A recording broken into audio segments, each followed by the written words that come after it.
नमस्कार। उनकी कलम मेरी आवाज में आप सभी का स्वागत है। आइए सुनते हैं कहानी पिघलती बर्फ, जिसे लिखा है सुधा आदेश जी ने। दीपिका ऑफिस से लौट रही थी। गाड़ी की तेज गति के साथ उसके विचार भी अनियंत्रित गति से भागे जा रहे थे। आज उसे प्रमोशन लेटर मिला था। 4 लोगों को सुपरसीड करके उसे ब्रांच मैनेजर के पद के लिए चुना गया है। सफलता की आशा तो थी, पर पूरी भी होगी, इस बात का मन में संशय था, क्योंकि उससे भी सीनियर ऑफिसर इस पद के दावेदार थे। उन सबको सुपरसीड करके इस पद को पाना उसकी अपने आप में बहुत बड़ी उपलब्धि थी। उसकी इस उपलब्धि पर ऑफिस में सभी लोगों ने उसे बधाई तो दी ही, साथ में ट्रीट की भी मांग कर डाली थी। उसने भी उसी समय अपने चपरासी को बुलाकर मिठाई लाने के लिए पैसे दे दिए तथा सब काम मुंह मीठा करवा दिया था। यह खुशखबरी वह सबसे पहले जयंत को देना चाहती थी। जयंत, जिसने हर अच्छे बुरे पल में सदा उसका साथ दिया था। वह चाहती तो फ़ोन के द्वारा भी उसे यह सूचना दे सकती थी, पर इस तरह सामने वाले की प्रतिक्रिया तो नहीं देखी जा सकती। अतः उसने जयंत को स्वयं आमने सामने बैठकर बताने का निर्णय किया। बहुत पापड़ बेले थे उसने, घर बाहर हर संभव समझौता करने का प्रयत्न किया था। एकमात्र पुत्र की पुत्रवधू होने के कारण सास ससुर को जहाँ उससे बहुत अरमान थे, वहीं कर्तव्यों की अनेकानेक लड़ियाँ भी उसे लपेटने को आतुर थीं। विवाह से पूर्व सास अमिता ने उससे पूछा था, अगर जॉब और फैमिली में तुम्हें कोई एक चुनना पड़े तो तुम किसे महत्व दोगी? फैमिली को। माँ के सिखाए शब्द उसके मुंह से अनायास ही निकल गए थे, क्योंकि माँ नहीं चाहती थी कि उसकी किसी बेवकूफ़ी के कारण इतना अच्छा घर वर हाथ से निकल जाए। अतः उन्होंने उसे पहले ही नपा तुला तथा सोच समझकर बोलने की चेतावनी दे दी थी। मम्मा पापा को जयंत बहुत पसंद आया था। उसका स्वभाव, अच्छा ओहदा, उससे भी अधिक उसका सुदर्शन व्यक्तित्व। जयंत के पिता भी क्लास 1 अधिकारी थे। वहीं जयंत एक मल्टीनेशनल कंपनी में प्रोजेक्ट मैनेजर था, जबकि वह स्वयं बैंक में प्रोबेशनरी अधिकारी थी। वह किसी हालत में अपनी नौकरी नहीं छोड़ना चाहती थी। सास तो सास, माँ का भी यही कहना था कि एक लड़की के लिए उसका घर परिवार उसकी महत्वाकांक्षा से अधिक होना चाहिए। हम चाहे स्वयं को कितना भी आधुनिक क्यों न मानने लगें, पर समाज की मानसिकता नहीं बदलने वाली। स्त्री चाहे पुरुष से अधिक ही क्यों न कमा रही हो, पर उसका हाथ और सिर सदा नीचे ही रहना चाहिए। यह बात और है कि एक स्त्री अपनी इस विशेषता और विनम्रता के बल पर एक दिन सबके दिलों पर राज करने में सक्षम हो जाती है। बस इसी मानसिकता के तहत मम्मा ने सोच समझकर उत्तर देने के लिए कहा था। उसने वही किया भी। सासू माँ दीपिका के उत्तर से बेहद संतुष्ट हुई थी तथा उन्होंने उसे अपनी बहू बनाने का फैसला ले लिया था। धीरे धीरे उसके स्वयं के लिए भी विवाह के पश्चात निज कैरियर से अधिक घर परिवार अधिक महत्वपूर्ण हो गया था, क्योंकि उसका मानना था कि अगर घर में सुख शांति रहे तो ऑफिस में भी ज़्यादा मनोयोग से काम किया जा सकता है। अतः वह बिना किसी पूर्वाग्रह के दोहरी जिम्मेदारी निभाने का प्रयत्न करती रहती थी। उनका वह संयुक्त परिवार था। उसके विवाह के 2 महीने पश्चात ही ससुर जी रिटायर हो गए थे।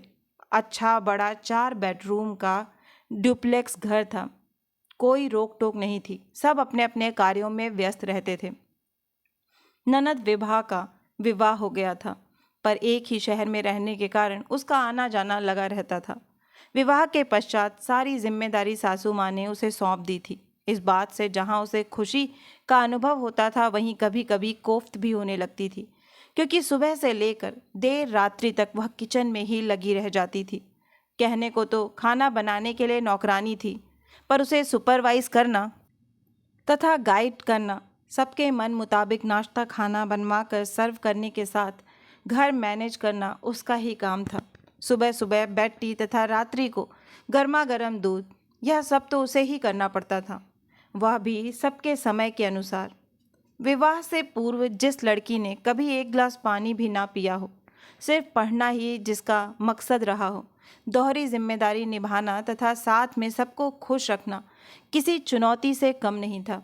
पर जहाँ चाह हो वहाँ राह निकल ही आती है। कविता के कोख में आने की सूचना मात्र से घर भर में खुशियों के फूल खिलाए थे। सासू माँ ने उसकी कुछ जिम्मेदारी शेयर कर ली थी। डिनर अब वह स्वयं अपनी देखरेख में बनवाने लगी थी। उस दिन रविवार था। शाम की चाय सब एक साथ बैठे पी रहे थे कि अचानक ससुर जी आलोकनाथ ने चाय का कप टेबल पर रख दिया तथा बेचैनी की शिकायत की। जब तक कोई कुछ समझ पाता, एक झटका लगा और वह अचेत हो गए। जयंत ने आनन फानन में गाड़ी निकाली और उन्हें अस्पताल ले गए, पर कुछ नहीं हो पाया था। उनका हार्ट फेल हो गया था। सब मायूस से लौट आए थे। सासू माँ अचानक आई इस दुर्घटना को सह नहीं पाईं। बार बार अचेत होने लगी तो डॉक्टर ने उन्हें नींद का इंजेक्शन देकर सुला दिया। विधि विधान से सारे काम हुए, पर सासू माँ सामने रहते हुए भी नहीं थी। आखिर 34 वर्ष का साथ भुलाना आसान नहीं होता। वह कटी कटी रहने लगी थी। यहाँ तक कि कविता की किलकारियों की आहट भी उनके मौन को तोड़ पाने में असमर्थ हो रही थी। कभी कभी वह सोचती कि छोड़ दे नौकरी, पर तभी मोटा वेतन उसकी सोच का मार्ग बदल देता। सोचती ऐसी कठिनाइयाँ तो हर किसी के मार्ग में आती होंगी, तो क्या हर कोई पलायन कर जाता है? नहीं, वह छुट्टी लेगी पर नौकरी नहीं छोड़ेगी, चाहे उसे कुछ दिन विदाउट पे ही क्यों न रहना पड़े। घर की स्थिति देखकर दीपिका ने ऑफिस से 6 महीने का ब्रेक लिया था।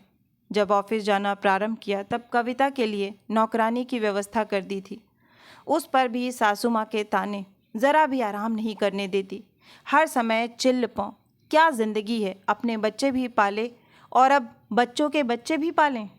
उनकी बातें मन को दंश तो देती, पर यह सोचकर मन को शांत करने का प्रयत्न करती कि वह अभी भी अपने दुख से उबर नहीं पाई हैं। फिर भी मन अशांत रहने लगा था। ऑफिस पहुंचने में ज़रा भी देरी होने पर सहकर्मी अलग ताने कसते। ये औरतें काम करने के लिए नहीं, मस्ती करने के लिए आती हैं। कुछ भी कह मित्र, पर ऑफिस में स्त्री सहकर्मी होनी चाहिए, क्योंकि इनकी उपस्थिति भर से ऑफिस के नीरस वातावरण में ताजगी आ जाती है। एक दिन एक सहयोगी ने कहा था।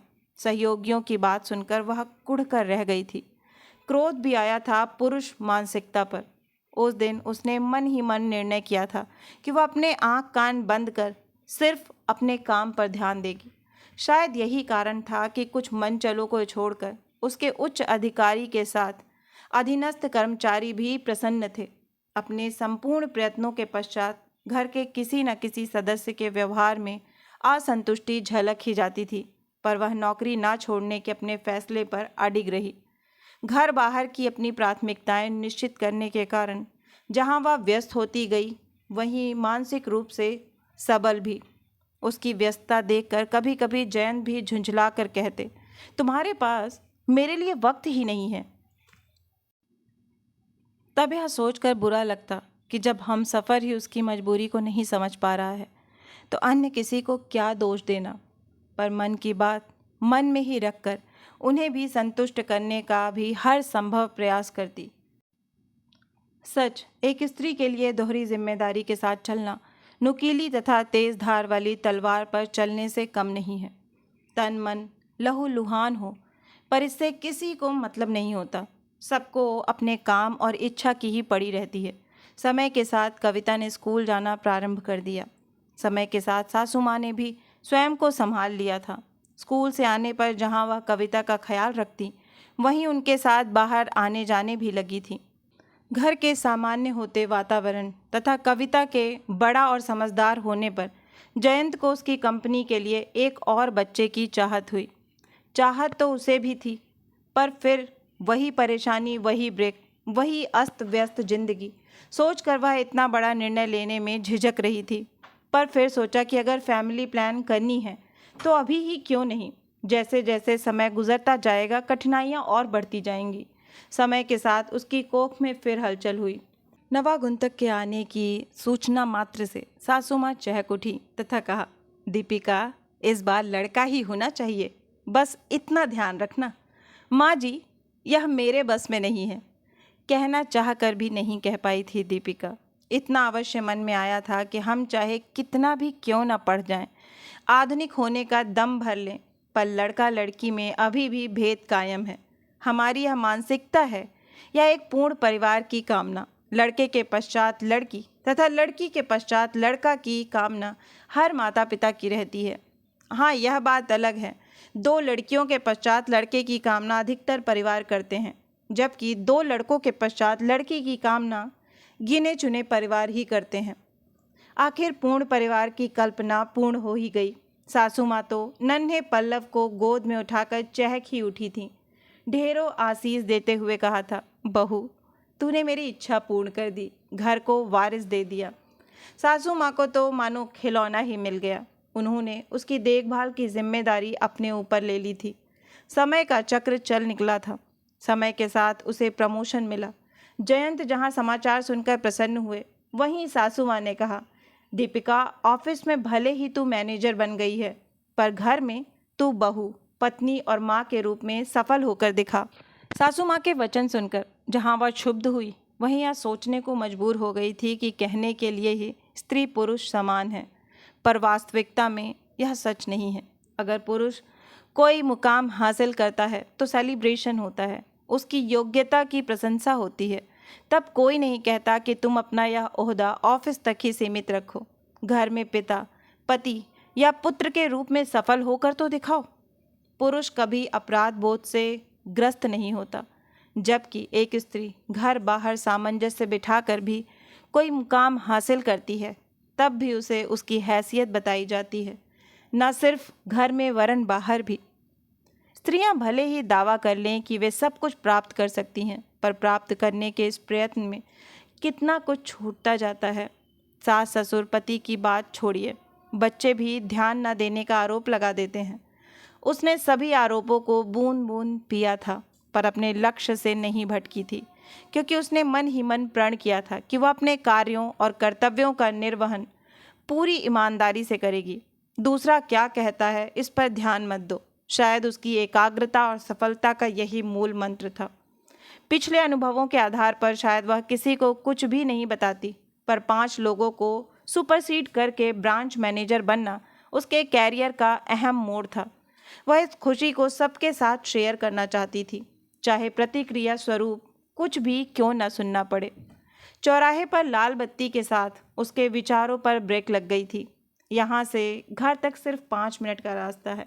दीपिका के घर के अंदर प्रवेश करते ही जयंत ने कहा, दीपिका तुम आ गई। कल मुझे कंपनी के काम से मुंबई जाना है। सुबह 6 बजे की फ़्लाइट है। प्लीज़ मेरा सूटकेस पैक कर देना। और हाँ, कल माँ का डॉक्टर पीयूष गोयल के साथ अपॉइंटमेंट है, सायं 6 बजे का। तुम ले जाना और प्लीज़ मुझे डिस्टर्ब मत करना। कल के लिए मुझे प्रेजेंटेशन तैयार करना है। जयंत का तो यह नित्य का काम था। ऑफिस तो ऑफिस, वह घर में भी सदा ऐसे ही व्यस्त रहा करते हैं।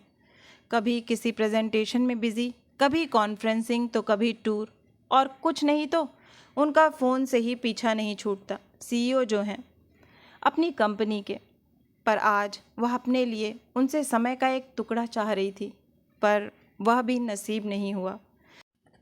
दीपिका आ गई है तो ज़रा मेरे लिए अदरक वाली चाय बना देना, बहुत सर में दर्द हो रहा है।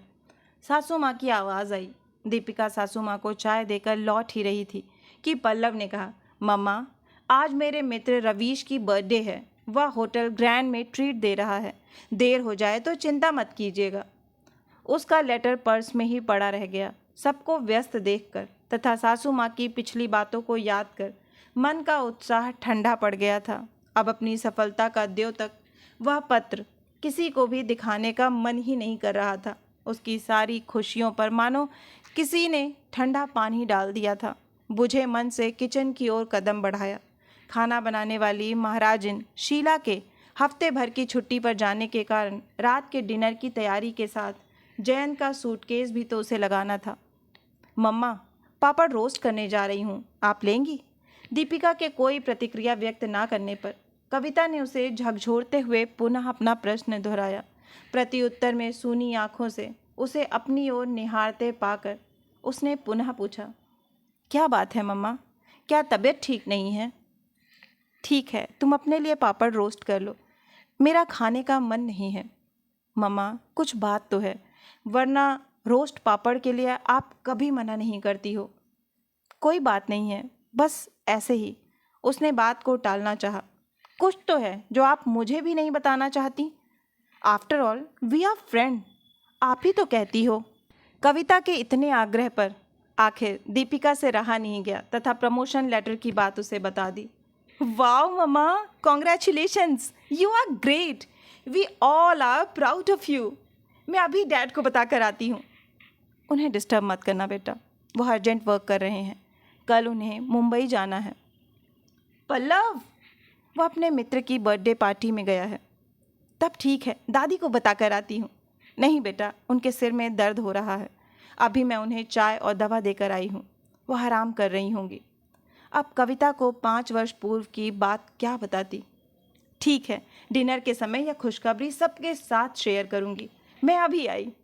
जब तक दीपिका कुछ कहती तब तक वह जा चुकी थी। डिनर की सब्जियां बनाकर दीपिका ने कैसरोल में रख दी तथा जयंत का सूटकेस लगाने चली गई।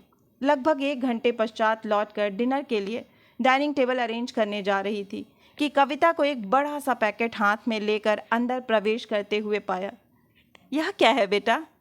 आपके लिए एक सरप्राइज़ है मम्मा। कैसा सरप्राइज़? वेट मम्मा, वेट। मम्मा, दीदी ने मुझे फ़ोन करके शीघ्र घर आने के लिए कहा था, पर कारण नहीं बताया। क्या बात है मम्मा, सब ठीक तो है? थोड़ी ही देर पश्चात पल्लव ने अंदर आते हुए कहा। उसके चेहरे पर चिंता की झलक थी। मम्मा, आप अंदर जाइए, जब मैं बुलाऊं तब आइएगा। उसके हाथ से डिनर प्लेट लेते हुए कविता ने कहा। मम्मा प्लीज़, दीपिका को आश्चर्य में पड़ा देख कविता ने कहा। वह अंदर चली गई। थोड़ी देर पश्चात कविता ने दीपिका और घर के अन्य सदस्यों को बुलाया। केक, आज किसका जन्मदिन है? डाइनिंग टेबल पर केक रखा देख सासू माँ ने प्रश्न किया। जयंत और पल्लव भी कविता की ओर आश्चर्य से देख रहे थे। वेट वेट वेट, मम्मा प्लीज़ आप इधर आइए, सबके चेहरे पर जिज्ञासा देखकर कविता ने कहा।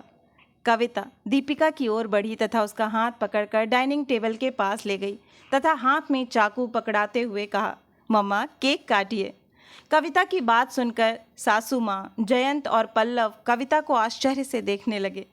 आज मेरी मम्मा का जन्मदिन है, मेरी मम्मा के करियर का जन्मदिन है। कविता ने सबकी आंखों में आश्चर्य देखकर कहा, करियर का नया जन्मदिन? क्या कह रही हो दीदी? आश्चर्य से पल्लव ने कहा, आज मेरी मम्मा के करियर का नया जन्मदिन है। आज मेरी मम्मा का प्रमोशन हुआ है, वह ब्रांच मैनेजर बन गई हैं। मम्मा प्लीज़ इस खुशी के अवसर पर केक काटकर हम सबका मुंह मीठा करवाइए। कविता ने दीपिका से आग्रह करते हुए कहा। Congratulations mumma, we all are proud of you. Pallav ने उसे गले लगाकर बधाई देते हुए कहा। I also join with you भाई, you are great mumma, you are my ideal mumma, I want to become like you, love you so much mumma. Kavita ने भी पल्लव का अनुसरण किया था। तुमने बताया नहीं कि तुम्हारा प्रमोशन हो गया है? जयंत ने पूछा। तुम बिजी थे। ओके, बधाई। कब ज्वाइन करना है? कल ही, अलीगंज ब्रांच में। बधाई बहू, बड़ा पद, बड़ी जिम्मेदारी पर ऑफिस में ही इतना मत उलझ जाना कि घर अस्त व्यस्त हो जाए। माँ जी ने आगे बढ़कर उसके सिर पर हाथ फेरते हुए कहा। माँ जी, आप निश्चिंत रहें, मैं ऑफिस में ही ब्रांच मैनेजर हूँ, घर में तो आपकी बहू ही हूँ। दीपिका ने उनके कदमों में झुकते हुए 5 वर्ष पूर्व कही उनकी बातों को दोहराते हुए कहा। वह तो मैंने ऐसे ही कह दिया था दीपिका, सच तो यह है कि तूने घर की सारी जिम्मेदारियों के साथ बाहर की जिम्मेदारियां भी बखूबी निभाई हैं। मुझे तुझ पर गर्व है बेटा। जब तेरे बच्चे तुझ पर गर्व कर सकते हैं तो मैं क्यों नहीं? तू तो मेरी बेटी जैसी ही है। जितनी सेवा तूने की है उतनी तो मेरी अपनी बेटी भी नहीं कर पाती। ऐसा मत कहिए माँ जी, माँ ही हैं आप मेरी। अगर आप पग पग पर मेरे साथ खड़ी नहीं होती तो शायद ना तो मैं सफलता प्राप्त कर पाती और ना ही अपने कर्तव्यों का निर्वहन पूर्ण रूपेण कर पाती। दीपिका ने वाणी में माधुर्य लाते हुए कहा। मम्मा केक। माँ जी के कुछ कहने से पूर्व कविता ने कहा। हाँ बेटा, पर पहले तू खा। माँ जी ने उसके हाथ से केक लेकर उसे खिलाते हुए कहा। माँ जी और जयंत की आंखों में स्वयं के लिए सम्मान देखकर एकाएक मन में जमी बर्फ पिघलने लगी थी। हर उत्तरदायित्व को निभाते जाना ही अब उसके जीवन का लक्ष्य बन गया था। अभी आप सुन रहे थे कहानी पिघलती बर्फ। आशा है कि यह कहानी आपको बहुत ही पसंद आई होगी। अगर कहानी पसंद आई है तो मुझे प्रोत्साहित करने के लिए एक लाइक करें, अपनों के साथ ज़्यादा से ज़्यादा शेयर करें। नीचे कमेंट बॉक्स में कमेंट करके बताएं कि आपको कहानी कैसी लगी। और अगर आप इस परिवार का हिस्सा बनना चाहते हैं तो इस चैनल से जुड़ें और इसे सब्सक्राइब करना ना भूलें। और हाँ, नोटिफिकेशन बेल ज़रूर दबाएं, जिससे आगे आने वाली हर कहानियाँ आपको समय पर मिलती रहें। फिर मिलती हूँ एक नई कहानी या कविता के साथ। तब तक के लिए आप सभी का कहानी सुनने के लिए बहुत बहुत धन्यवाद।